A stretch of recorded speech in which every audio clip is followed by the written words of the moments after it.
Salut toi! Si t'as 5 minutes à m'accorder, je vais t'apprendre quelques conseils et astuces pour bien composer ta photo. C'est parti?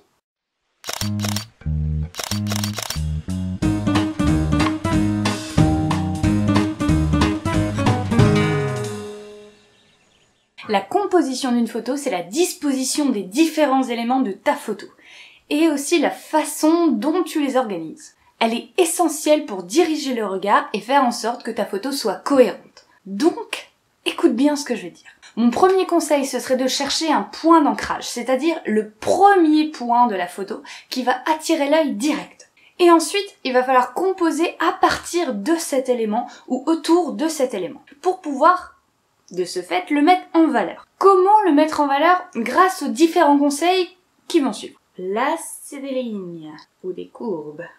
Ça va guider le regard de la personne qui va regarder votre photo. Grâce à ça, vous allez pouvoir directement mener son regard vers votre sujet ou au contraire l'éloigner vers l'horizon. Ça va donner beaucoup de profondeur à votre photo.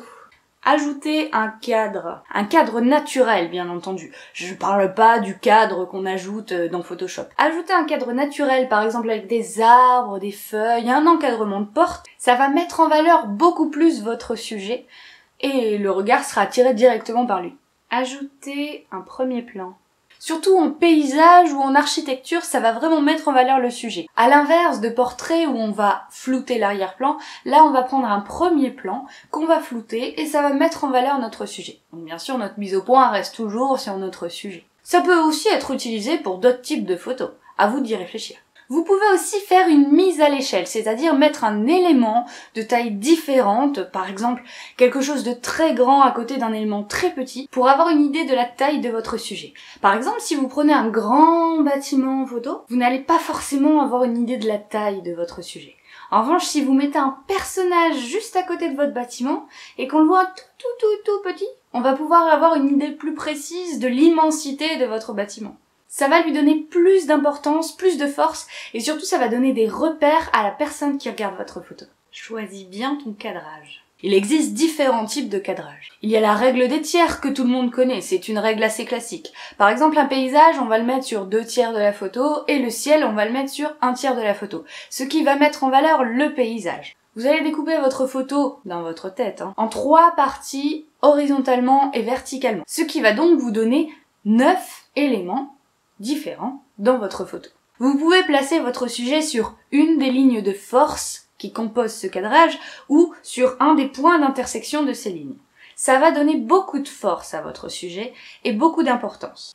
Il y a également la règle d'or qui est une règle aussi très importante en photo qui nous est directement inspirée de la nature. Les escargots, les fleurs, c'est un cadrage en spirale. Le triangle, c'est une composition classique en photo, et qui est d'ailleurs apparue avec la peinture et les plus grands artistes de ce monde. La composition en triangle apporte de l'harmonie et du calme dans votre photo. La symétrie. Ce type de cadrage fonctionne très bien pour l'architecture, mais encore une fois, vous pouvez l'utiliser pour tout type de photo. Ça va apporter de l'équilibre à votre photo, et ça c'est très important pour que votre photo reste cohérente. Le cadrage serré. Aucun vide dans votre photo, ça marche très bien pour les portraits. Ça va apporter de l'intensité à votre photo. Apporter de l'équilibre à votre photo. Autant dans la taille de vos éléments, si vous n'avez que des éléments petits ou que des grands éléments, bon, votre photo n'est pas très équilibrée au niveau de la taille. Mais parfois, ça marche. On verra ça après. Mais aussi dans les contrastes, par exemple les couleurs. Si vous n'avez une photo que rouge, bon, ça peut être un style, mais elle n'est pas très équilibrée. Autant aussi dans les motifs unis, motifs à texture, c'est pareil, ça apporte du dynamisme d'avoir des contrastes comme ça. Mais aussi des éléments sombres et des éléments clairs. Bon, si on a que du sombre dans votre photo, c'est sombre. Et si on a que du clair, entre les deux, c'est bien. C'est équilibré en tout cas. Mais aussi de l'équilibre dans vos formes géométriques, des ronds, des carrés, des triangles. De l'équilibre, c'est important. Et de la paix avec vous-même. Ça aussi, c'est important. Pour apporter du dynamisme à votre photo, utilisez un nombre impair d'éléments est une technique très utilisée en décoration, en pâtisserie, en cuisine, en photo. C'était aussi très utilisé en peinture. De toute façon, les règles de la photo découlent en général directement des règles de la peinture. Apportez de l'originalité à votre photo. Utilisez les reflets, les contre-jours, ça apporte de l'originalité. Ce sont des plans qu'on n'a pas vraiment l'habitude de voir. Pensez à utiliser le flash pour déboucher les ombres. C'est important. Ce qui peut être original aussi, c'est de vous focaliser sur une partie ou un détail de votre sujet. Et enfin, pour être original, vous pouvez prendre toutes les règles que je viens de vous citer et ne pas les respecter.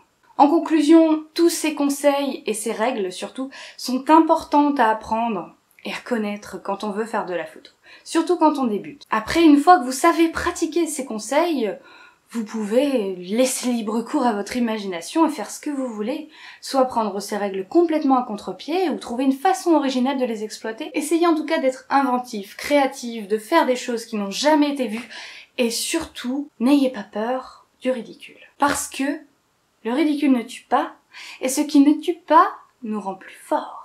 Moi je vous dis à la semaine prochaine pour une prochaine vidéo, j'espère que cette vidéo vous a plu et du coup je vous invite à la partager si elle vous a plu, à mettre un petit pouce j'aime ou un pouce j'aime pas et puis du coup si vous pouvez commenter pour m'expliquer pourquoi vous aimez et pourquoi vous n'aimez pas et puis m'apporter des petits conseils et puis des petits avis, des petites critiques et puis également des idées de choses que vous voulez aborder, voilà. Moi je reste à votre disposition, je vous réponds, voilà, je suis là pour vous et puis voilà. Et donc je vous dis à bientôt, ciao, ciao.